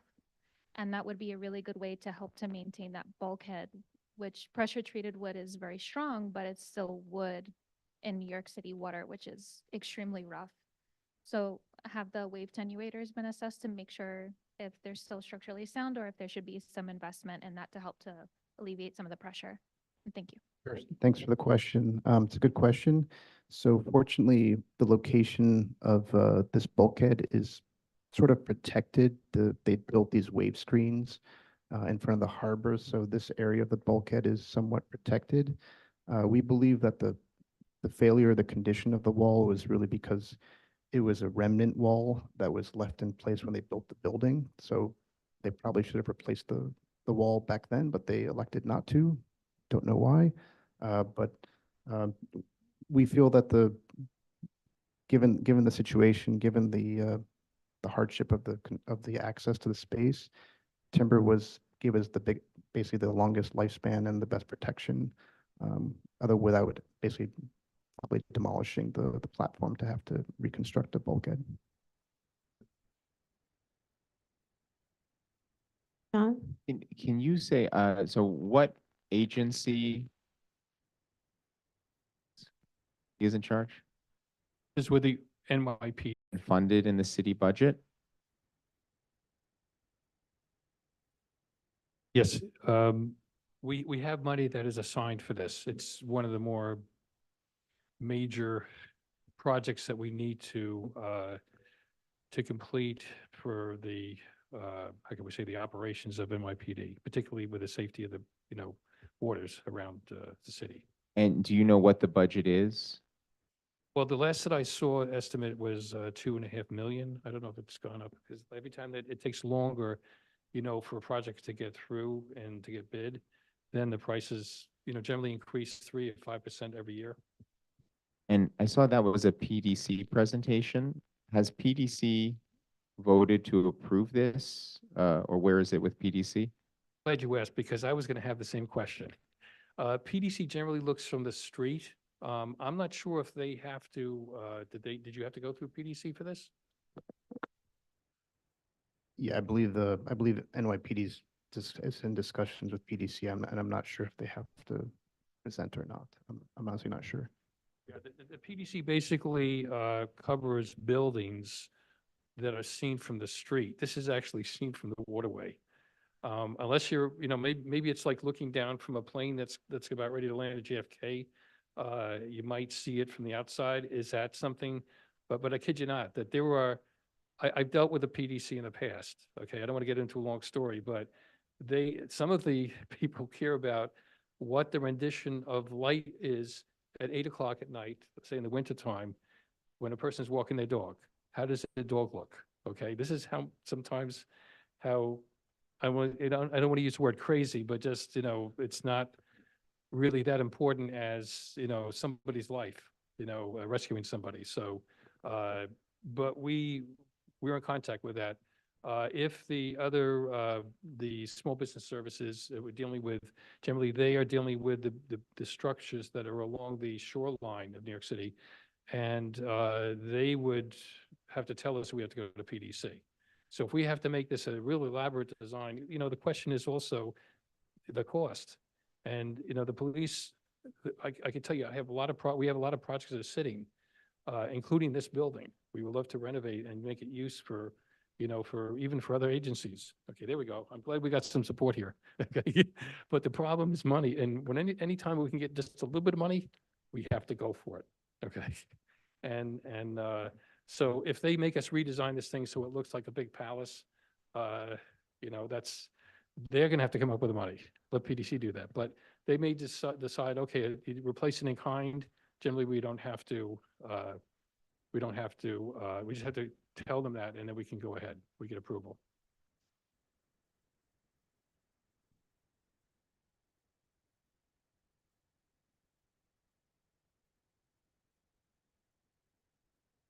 Ed? We have Edward has a question. Hi, Edward Cerna, Chief of Staff for Councilmember Alexa Vilas. Felt compelled to say that, I understand that there's constraints with financing and that there's a money issue when it comes to things, but you said that this is prioritized because it keeps the city safe. From the council's perspective, safety is more than just like law enforcement, and investment in this building so community-based organizations could do programming for our youth, for our families. That is also safety. So just want to underscore that from the council's perspective, that we would like to see money in this building.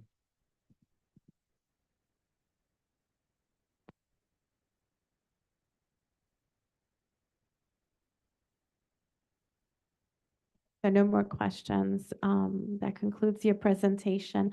This is going to sound a little silly, but you did the presentation. Is there anything from this committee or the community board that you're seeking regarding this project? So that generally we seek for some sort of a letter of approval or no objection. Okay, that's something that's actually in the building department. Letter of no objection.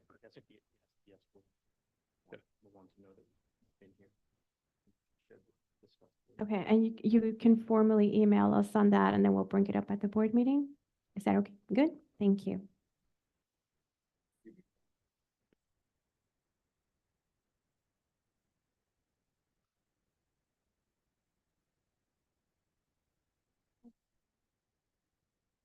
You have no more questions? You have no more questions?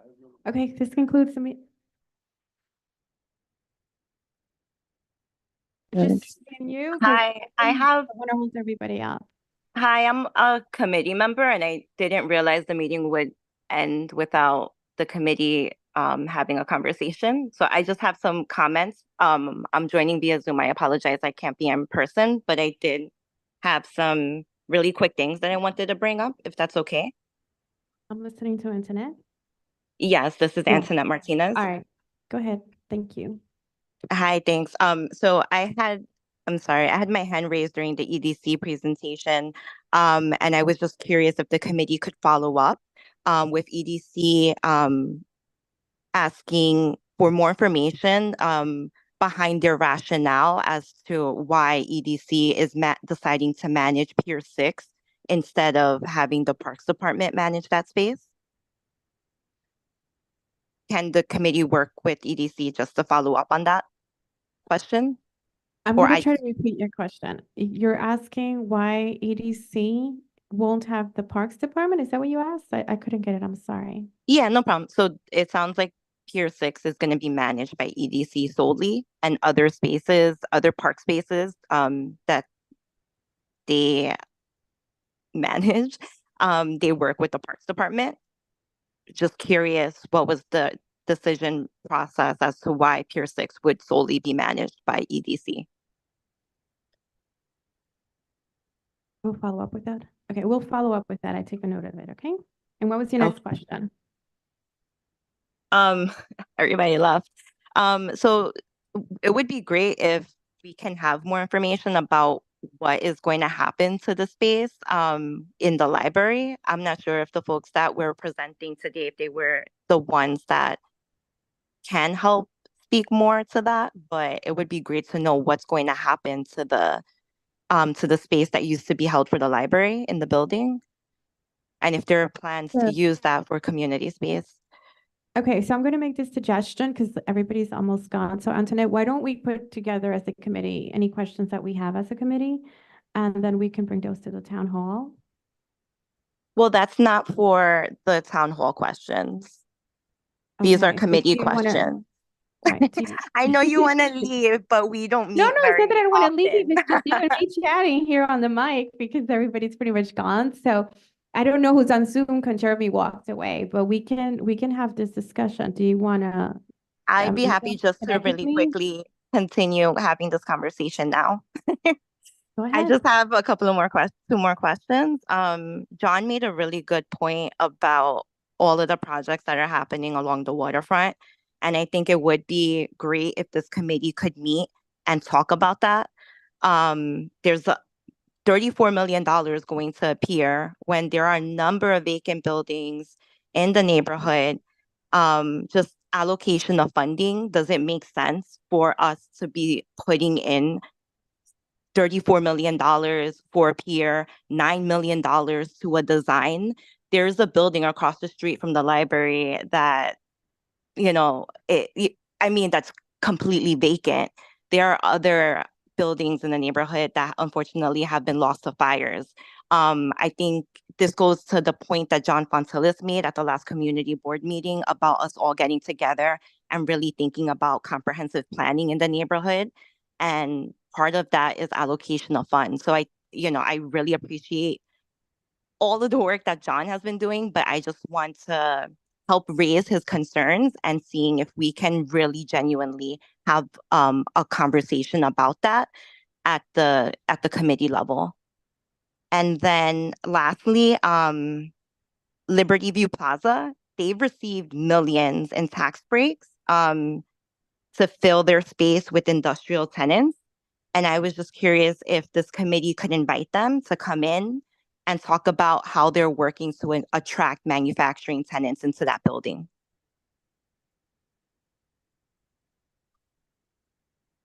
Okay, so I have down your question on Pier 6 for EDC. You piggybacked off of John. Said his comments were great and you want to meet as a committee. You want to discuss the $34 million being invested, vacant building across from the library. And Liberty View Plaza, you'd like to invite them. I made note of your questions and I guess I'll have to follow up with the next committee meeting and then we can take these on there. But I thought, Diana, I'm sorry, before I go to Diana, who raised her hand earlier on and I passed, Antoinette, do you have any other points that you want to make for the committee? Really quickly, I know that this committee is meeting with EDC monthly. Can you give a recap of the last time that a meeting occurred and if there are any minutes or any information that you can share from that last meeting? That's mainly a district manager and the chair. I think you've mentioned it in the community board meeting, so they would have notes on that. Okay, so as the chair, you're not participating in those meetings? I participate, but it's their meeting. And they report on it in the community board meeting. So if you go back to some of the videos, you'll see them mention it there whenever that happens. It's like a really brief meeting just to see where they are in the plans. And most of it was discussed here. It was just basically planning to come here and do this presentation. I think that was the last one they did. Got it. Thank you. Okay. Diana? Yeah, I can't hear you. And I'm getting used to this one, hearing my voice. So.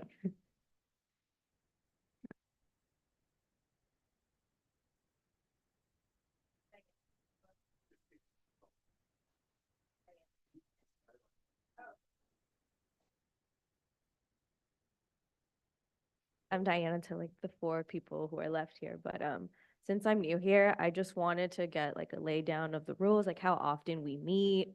And John just informed me that we haven't had quorum in over a year and a half, right? That's a little disappointing, especially since I joined and I wanted to get started right away. So the fact that we have people who've presumably been on this board for a while and they can't even bother to show up, I'm sorry if that offends people, like that's super disappointing. So maybe if we can have a list of those repeat offenders or reach out to them and, maybe change that up, that would be great. So yeah, thank you. That was easy. Yeah, so that's a song we play quite often. I've been coming to the community board meetings for a while before being a member. So quorum is something that we're looking forward to finally having every meeting, not just this committee. We've had a few meetings, we've had joint meetings. So I don't want people to forget that because we've had joint meetings doesn't mean we don't have a meeting. We have met quite often. But I agree with you. So if you wanted to shout that again, you can. We want to have quorums. So tell everybody in the committee, let's be here. Who is on this Well, committee? we're going to know more soon because there's been so many changes, so many people going out, so many people coming new. And I think when I spoke to Julio earlier, he said he's going to put something out. So once we have everybody's names and all together, then we'll communicate a little bit closer. That will definitely help. But yeah, I want to have quorum. I don't want to sit here talking to the chairs. I want to have people and not just the presenters. I need you all for this to make sense. Damaris, when's the next time that we can meet as a committee just to review all of these waterfront projects that are happening? I know usually committees don't meet over the summer, but do you plan on having the committee meet, sometime soon in June, just so we could get together and review all of these projects and welcome like new members? Okay, so I'm going to share something with you that probably only Julio and Jeremy know. But when I was assigned a committee, because I also used to look forward to meetings with the previous chairs, I was a little aggressive and I put out an email saying, okay, I'm going to hold these dates every month. This community board has a lot of meetings. It's very hard for people to come to the meetings that we have. So when we have so many overlapping or back-to-back meetings, it's difficult. We'll be here all week. That doesn't mean we're not going to have any meetings, but I just want you to know that I did plan to have one every month. And I was told as things come up, we'll have a meeting. So, and the joint meetings help. The joint meetings bring us all together. And that's a lot more people that we can rely on for different sets of opinions and so forth. I'd like to tell you, Antoinette, we're going to have a meeting on this day, but I can't answer that right now, but we'll be in communication. I'll have to submit and see what the schedule looks like. Can we at least have a meeting before the fall? can we commit to meeting? Because EDC, they're running through with this design. And they're looking like they're trying to finalize it by the fall. So I think it would be really important for us to meet at least before then. I think our last meeting is what, June? We could probably do something June or even after the board meeting before the break. We'll look into it and we'll give you some dates, okay? I gotta get back to you. Are we good? Hello? Oh, I didn't know you were talking to me. Thank you. Yes, I didn't want to just walk away. I'm making sure we're good. Okay, so we'll get back to you. We'll back to the whole committee and the board and we'll take care of that. Okay, thank you. Okay, thank you. Have a good evening. We're gonna wrap it up right here. There is no record, we don't have one.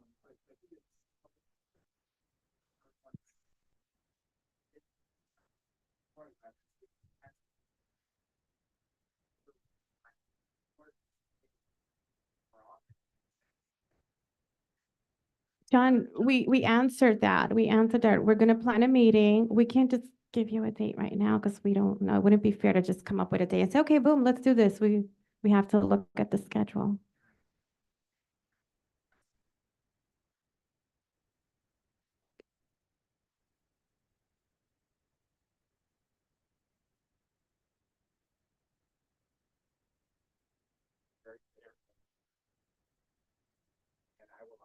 Maris, that I appreciate that you're the chair. I appreciate that you were added to this committee in the fall. And I serve on this committee as a member of the public ultimately at your discretion. So I appreciate even having the opportunity to say I'm a committee member. But I think it's important that all committees set their agenda in a transparent and democratic way that's inclusive of everyone, that allows people to make suggestions, that allows people to discuss what is going to be talked about and when it's going to be talked about. So I apologize for losing if I was rude. I've been up since 5:30. I get up at 5:30 every day to go be a teacher in Queens, and I'm very tired. I know you're tired too, but I'm asking this committee to meet in June. We heard two presentations tonight regarding Pier 6. Again, that's a $34 million appropriation, as Antonette Martinez said. This board has never voted on whether or not it thinks that's a good use of the money. None of our standing elected officials have ever said if they think it's a good use of the money. We have a timeline for this project that was not set with the community. We have an outreach project or outreach program that was not set with the community. And the only tangible example of outreach that's been done regarding Pier 6 shows that almost everybody who responded said that English was the primary language at home in a neighborhood that is 75% Latino and Chinese. So with some other groups as well. So I'm asking this committee to meet in June. I would like to take a vote or recommend that we take a vote on Pier 6. And I think we should have a shared document and a shared email list, and we should be talking to each other and sharing ideas so that new committee members can share ideas and that everybody is included in that process. And otherwise, it's not fair for you as chair. It's not fair for the community to not have quorum, to have people not coming to meetings, not taking votes on things. It undermines your influence as a chair. It undermines this board's influence. So, that's my request, and I would love to hear back from you if you could communicate with the whole committee about when the next meeting is going to be and what our agenda is and how that agenda is being set. So that's my request. And again, I'm sorry if I was rude just now, but I just feel extremely strongly about this, and I try to bring it up whenever I can. So thank you for letting me say it on the record. Thank you. No, we did not say that you were rude. I pretty much answered Antoinette on the meeting, so I hope it's clear. Thank you. We're good? All right, so we're closing this meeting with the last 4 people that are here. Thank you for staying this late.